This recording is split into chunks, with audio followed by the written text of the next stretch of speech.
Hello Nintendo Chit-Chatters, I'm Eddy for NintendoChitChat.com. Welcome to our tutorial videos of RPG Maker Fes on the Nintendo 3DS. Shoutouts to NIS America for providing a copy of the game, and today guys, our tutorial consists of how to do battles.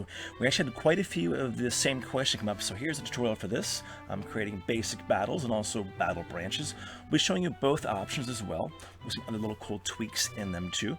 Also make sure to check out our enemy encounter chips tutorial video, showing you how to create enemy encounters in any map, whether it's an overworld, castle, dungeon, village, house, whatever, and creating those random encounters. Very important to learn that, so check out that video as well. But let's dive into these battles right now. We're using our test world here. We have our little initial position set up right here. Then we have two enemies already. Now, if you don't have enemies in your game, you have to have them before you can do anything else. So I recommend going to the database section. And it's easy to just import sample data here and tweak it as you need to. Or you can also create from scratch if you like. So you just go to an empty slot basically. Go to sample and you can choose. There are small enemies, there are medium-sized enemies, and there are large enemies too. Okay, so you just select whatever one you want. Let's go get a snake here. There we go. So I have a snake, slime, bat, vampire, and dragon already set up in my database. Cool. Again, you can also create from scratch, and then you can also do groups. You can create different groups. I have a few here. The first group is two small enemies and one medium, and you see the formation there, the two little yellow squares on the outside with the larger enemy in the middle. We have this group of 6 small enemies. I think there are 3 bats and 3 slimes in that formation. Yep, there we go. You can also change the formation here. You can make the number random as well, and you can choose what enemies go in this formation. All right, for the larger enemies here, you only have one large enemy at a time. You can have 2 smalls with it if you want. There are lots of possibilities for that. The formations as you see, we have the smalls and the yellow, the blues with the yellow, and here's some reds and yellows and also blues and reds together. So you can create good combinations of enemies here, depending on what you have imported. So make some groups up for yourself as well. I have 3 groups right now, and about 6 or 7 enemies just imported as single monsters, so you can use groups or single units in your battles. Alright, go back to the map settings, to test. Alright, and here's our 2 events, guys. We can play through this in a little bit, let me show you how the events are set up. So we go to Edit, you go to Create Event, of course. You would hit the A button here and Create Event. In this case, we have our event, so we'll click on that and Edit. Cool. So the first thing you want to do is choose the sprite, choose the graphic for your enemy. In this case, it is the bat. So we have our bat right here. You can choose the color you already have set up. I think it's actually black, so we'll choose that black. Cool. And here is the most important thing, the event content. What's cool is in battles, you can do all kinds of things, from cutscenes to dialogue. We have some dialogue added. We have the enemy saying no trespassing. We have the hero saying, uh-oh, I'm ready for battle. We have some screen functions, some effects. We have a flash. We have changing the screen to red, some subtitles, sound effects, and of course the all-important battle. And you'll find the battle. We just actually will do this, edit, go down to an empty event page here. There we go, the line item is empty. If you want to find battle, it is right here in screen functions. You click on that and you click on battle, okay? And again, you find your subtitles and everything else with the messages, sound effects, background music here. All of your movement items is a move control, branch, actions, conditions, screen controls, and of course status controls as well, timers, things like that. Okay, so you can set this however you want. If you don't want any dialogue or special effects or anything else added to the event here, you can just go into and do the battle. Okay, now, the last part we have is a switch. So that way when the battle ends, the enemy will be removed from the map. Now, if you do copy this event around your map or to other maps, be sure to change the switch for each enemy. Otherwise, when the person defeats the one enemy, they will all be removed from your map at the same time, because if they're all on the same switch, that wouldn't be good. So it could kind of be a game breaker or breaking the balance of your game. So make sure you change switches if you copy this particular event to your page multiple times, okay? So that's the first page there. We added a second page to this event as well, right here, and we didn't choose a graphic for it. We deselected Pass Judgment. There's no event content. We selected to run away. And then page conditions is our switch. So this page will pop up once the conditions are met on page 1. There'll be no graphic. You can pass through. The item or the sprite will no longer be on the map. I should say the enemy will no longer be on the map. Cool. Let's test play this bat. I do have it set up that we have a pretty good weapon already equipped with our hero. I think I started him as a level 10 just for test purposes here. I don't know why, just for fun. So here we go, and this is pretty much character touches. The bat was approaching. No trespassing. Uh-oh. This is all the event log. You can watch it up here in the executions. Change to red, subtitle. Here we go. And then the battle takes place. Cool, the bat appeared. All right, we're going to fight him. Let's attack. And he's dead. We had a big mithril axe, I believe, and level 10, so there we go. We won! Cool. Awesome. And he's away from the map. He's gone. Cool. So again, if you copy this event, I'll show you here. If you copy this and place one here, if you battle the bat, both of those bats will disappear. So what you would have to do, show you this. Go back out, and there we go. Edit. We're going to make a new switch. So you go to the event content. We're already using 2 switches. The switch is for the other enemy we have, so we would go to a different switch here. Switch 3. There we go. Then, of course, on the second page of this other bat here, change the page conditions to switch 3. There we go. So it does make it nice and easy to copy and paste events across your map or across other maps too, pretty easily. But just make sure you're tweaking the conditions and things like that to match. Otherwise, again, you could just battle the bat one time. And if you have 10 of these bats across your maps, they're all going to disappear after the one battle. So that would not be good at all. Let's go through it one more time. Test play really quick. All right, from the beginning. All right, we'll battle this bat here. Uh-oh, I'm ready for battle. Now this one is on switch 3.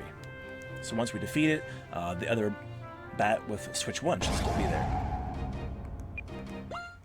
Attack. Boom! He's attacked. He's dead. Cool. Make sure you guys do blast the like button for us as well. We love your tips, hints, suggestions, techniques, and help as well for all of the questions being asked about this game. We're trying our best to help you guys out too. So make sure you give us a like. That'd be really appreciated. There we go, and he's gone, but this bat still exists. Perfect. Now, those bats, I believe, are on approach. Double check that. Yep. So you can have the enemy approach the hero. You have it move back and forth vertically, horizontally, random, or don't move, sitting idle in a certain spot too. Okay? So you can change all of that however you want. Cool. Now let's go to our slime over here. And this is a bit different.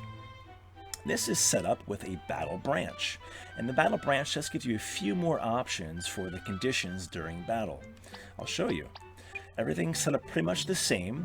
You can have all of your effects, dialogue if you wanted to, in order, and then the next thing you want to have, of course, first is then your battle. So we have our battle. I don't have any dialogue or effects here. We have just the battle. So again, you find the battle, I'll show you here, in screen functions. Battle. Okay, that's what you want. Cool. So that initiates the battle. Okay, and of course we have the slime here. We can change it to a dragon if we wanted to. We could do groups. We'll do a group here. We'll do the dragon, the bat, and the slime. That's cool. You can change the background here. You can designate it to a certain terrain if you wanted to, or you can just do it from the terrain that's already on. Makes it a lot easier. You can choose music as well. All these little options you have for battling. It's pretty awesome. Okay, now let's back out. Since we changed the icon, we're going to change the graphic here too. The main enemy here is our dragon, so we'll put him as a sprite. Okay, there we go. Back into event content, guys. Here's Battle Branch. Now where do you find Battle Branch? I'll show you. It's in the branch control. Right down here, Battle Branch. And this is creating a branch based on battle outcome. branches up to 6 levels can be created, which is pretty awesome. Lots of possibilities here. So here's the conditions that I chose if 1. I have a little kind of subtitle going up if the battle's won. I have a little effect going up, makes the screen black, subtitle, enemy dropped, detox herb. So in this case, if you win the battle, you can actually have the enemy drop an item.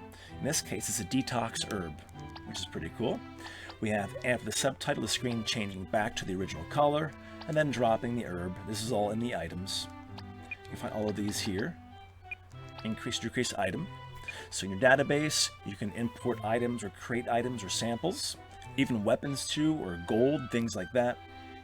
And of course, you can select what you have imported. Right now, we just have the one imported here, detox herb. We have that selected, and there we go. You can change a number, increase or decrease, take things away, or give things. Cool. You can actually take things away during battle if they lose. And you would do that, of course, right down here if lost, right? Now, if lost, I have the hero moving back and away from the battle. But of course, if you lose, the game does end as well. So, go figure. But you can do all kinds of subtitles here, or cutscenes if you wanted to, add more dialogue, like, ha ha ha, you lost, never come back here. Whatever your imagination has, right? Cool. And the branch end is our switch. We're using switch 2 here. So if you win the battle, this page condition will be removed from everything. Alright, so let's try this here. We are going to lose, though. It is a dragon here. Let's test play this puppy. We have a mithril sword, or a mithril axe, I think, equipped, so it's pretty strong. But we probably won't be able to defeat him today. So here's the battle. Alright, we actually have a group, too. We have the dragon, the bat, and the slime. So let's attack the dragon. He attacked first. 110 damage, so yeah, we're done. And you can see we lose. Now watch our hero backtrack with our movement we actually made. There's a little sprite there, and then he's disappeared. He's gone. So we actually moved. You see the event log here. Kind of funny. We had that little effect in there, and the game over, of course. Alright. Let's try it here with an easier enemy, guys, for you. So we'll go back in here, edit. Let's just change a graphic out here. We'll put a little slime in here for you guys. There's a slime. Perfect. Event content. Alright, go to battle here. We'll change just to units. And we'll click our little slimy guy there. And change the music to regular battle, I guess. This field is fine. Save that. So our slime will still drop this detox herb, and I'll show you what that looks like too when we win here. Go to test play. So lots of options from battling here, from placing enemy encounter chips to doing specific battles like this, having enemies actually on screen, these little sprites, and going into battle. It's pretty cool. Right. Slimes appear. Just fight him. Mithril Axe, bam! 38 damage. He's done. Cool. Awesome. You won. Ooh. Enemy drop detox herb. Cool. I actually have that scrolling. I do prefer just the middle fade in, so I could change that. But you get the idea. So you can have like end credits there if you wanted to or whatever. And of course, if you go to your items, guys, you will see we have the detox herb, which is awesome. I like adding little messages in like that. You can add sound effects too, for the item being equipped or gained or received or dropped or whatever. Really, you have to use your imagination. I do prefer adding some kind of message there, though, to let the player know they actually received something. If you don't, they will really have no idea they got anything dropped from that specific battle, because they won't know until they look into their items and see something kind of that at random already in their item box. Like, what is this thing? You know, how did I get it? So I kind of let the player know with a subtitle that they did receive this detox herb from this battle. Okay? And go to event content really quick. Again, the subtitle here, I do prefer the middle fade in there, but it's really up to you guys and your options. So there we go, guys. Again, this is the battle. Very, very important. A battle branch control too. And then you've got all of the effects here. Your switch is being used. And of course, importing your monsters into databases and making them into formations with groups and things like that. Really giving you flexibility here in creating multiple different kinds of encounters, being very flexible. This game really has limited or unlimited possibilities. It's all about your imagination. So make sure you guys blast the like button for me, comment below. Hope you enjoyed the video. Hope it helped you out too. I'm Eddy Ray for NintendoChitChat.com. Stay tuned for more videos, guys. We'll see you next time. Bye-bye.